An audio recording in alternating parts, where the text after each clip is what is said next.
মিথ্যার বেশাতি বেহায়া। এর সাথে বেহায়া বলতেন, আজকে কে বেহায়া? তিনটা নির্বাচন, কোন নির্বাচনে হয় নাই, জোর করে ক্ষমতায় আছেন। আবার তারা গণতন্ত্রের কথা বলে, তারা বিএনপিকে সন্ত্রাসী বানায়। 111-এর সাথে আন্ডারস্ট্যান্ডিং করে 111-এ যে সরকার এসেছিল তার সাথে নেগোশিয়েট করে আপনি ক্ষমতায় আসছেন।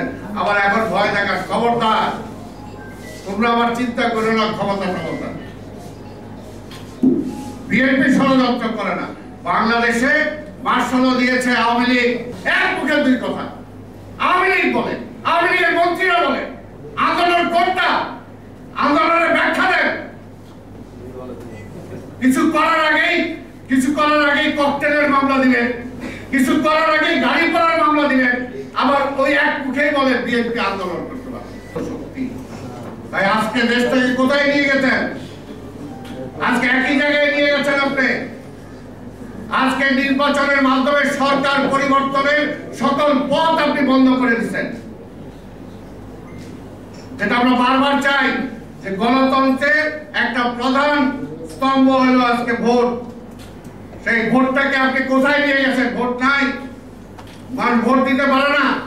ভোটের মাধ্যমে সরকার পরিবর্তন হবে এইটা এই দেশের মানুষ আর বিশ্বাস করে না। তাই সবাই বলে যে বিএনপি কি করে। আমার ছোট ভাইরাও অনেকে বলছেন আরো কিছু করতে হবে, অন্য কিছু করতে হবে। অন্য কিছু করার জন্য তো বিএনপির জন্ম হয় না। বিএনপির জন্ম হয়েছে গণতন্ত্র রক্ষার জন্য, স্বাধীনতা রক্ষার জন্য। ওই অন্য কাম যারা করে তাদেরকে আবার ভয় দেখার প্রধানমন্ত্রী, তাদের সাহায্য নিয়ে ক্ষমতায় আসছেন। 111-এর শক্তিকে সাথে নিয়ে, 111-এর সাথে আন্ডারস্ট্যান্ডিং করে 111-এ যে সরকার এসেছিল তার সাথে নেগোশিয়েট করে আপনি ক্ষমতায় আসছেন।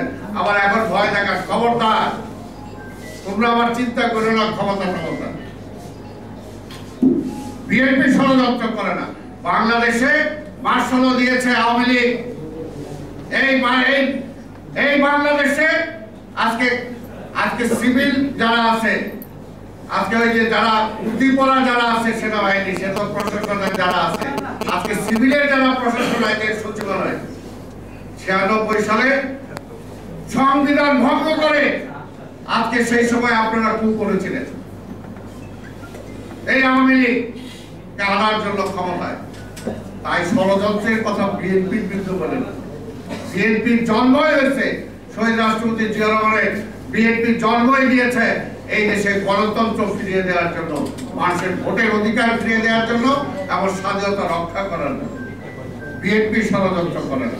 শত বাধা, শত মার, আমাদের কয়শো লোক আজকে গুম হয়েছে, কয়শো ছাত্রদের আজকে খুন হয়েছে। আজকে যে বললাম যে শাহিদ কিছুদিন আগে, শাহিদকে কিভাবে ধরে নিয়ে গেছিলেন, কত মাস তাকে জেলখানায় রাখছেন। এদিকে কেন ধরলেন? এদিকে কি অপরাধ ছিল? কয়জনের নাম বলবো আমি এখানে? সবার নাম বলতে পারি। আজকে এই যে আমাদের যে মিন্টু লালবাগের, তাকে মাইরা হাত ভেঙে দিলেন, টেলিভিশনে প্রচার করলেন তার ছবি দেখায়া সে নাকি সন্ত্রাসী। আবার বলেন যে বিএনপির কারণে কোন রাজনৈতিক মামলা নাই, ও কি চুরি করতে গেছিল? আবার বলেন বিএনপি আন্দোলন করতে পারে না। এক মুখে দুই কথা।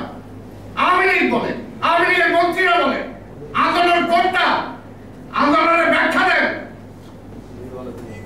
কিছু করার আগেই ককটেলের মামলা দিবেন, কিছু করার আগেই গাড়ি পড়ার মামলা দিবেন। আবার ওই এক মুখেই বলে বিএনপি আন্দোলন করতে পারে। আর কত ভোপাতি দিবেন? মিথ্যার বেশাতি বেহায়া। এই দেশের মানুষ আজকে ছাত্র জনতা সবাইকে বলবো, এর সাথে বেহায়া বলতেন, আজকে কে বেহায়া? তিনটা নির্বাচন, কোন নির্বাচনে হয় নাই, জোর করে ক্ষমতায় আছেন। আবার তারা গণতন্ত্রের কথা বলে, তারা বিএনপিকে সন্ত্রাসী বানায়। তাই আজকে বলবো, আজকে এই দেশে যারা অনেক হয়েছে, আজকে এই দেশের সকল সচেতন মানুষ, সাংবাদিক অনেক সময় অনেক কথা লেখে, আর ভাই সত্য যেটা সেটা লেখে। কি বলবো? তাই আমি আজকে নাসিরউদ্দিন পিন্টু এই স্মরণ সভায় শুধু একটা কথাই বলবো, হতাশ হওয়ার কিছু না। হতাশ হওয়ার কিছু নাই। আমরা রাজনীতি করি শহীদ জিয়ার রাজনীতি, যদি করে থাকি তাহলে অবশ্যই এই দেশের জন্য, দেশের মানুষের জন্য যে রাজনৈতিক বিদ্যুৎ জীবন দিয়ে গেছে, আমাদের সবাইকে সেই লক্ষ্যে আমাদেরকে প্রস্তুতি নিতে হবে, তাহলে আমরা হতাশ হব না। আপনাদের সবাইকে ধন্যবাদ। খোদা হাফেজ। বাংলাদেশ জিন্দাবাদ।